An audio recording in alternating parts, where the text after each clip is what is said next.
Hello guys and welcome back to the channel, where today guys I'll be showing you how to use analytics in YouTube Studio. Now guys, the first thing that you of course need to do is go to studio.youtube.com and you'll be greeted by a website like this. Now when you did that, all you need to do is go and log into your YouTube channel. But guys, if you do not have one, you can always go and register to YouTube and create your own channel.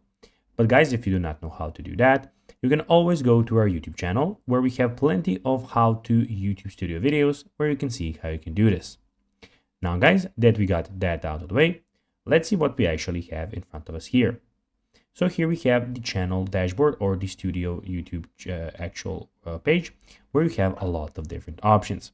So as you can see, on the left side, you have your channel, you have your profile picture, you have your dashboard, you have your content, analytics, you have comments, subtitles, copyright, earn, so your earnings, customization, you have the audio library, you have the settings, and you can send feedback if you have some. Also, guys, in the top right corner, you can go and switch your channels and see what you have about your channel, and of course, sign out of your channel if you want. You can have create, where you can go and upload your video. And here, guys, on the main screen, as you can see in the dashboard, you have some things, some analytics about your channel, which you can always go and check out. Now, guys, let's see how you can actually go and use analytics in YouTube Studio. Well, you'll need to go to the left side of your screen and click on the analytics. Then when you're there, you can go see the overview, the content, the audience, research, and everything there. So that's basically how you can do it.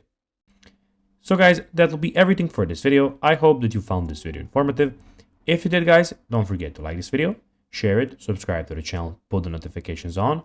And guys, as always, I'll be seeing you in the next video. Bye guys.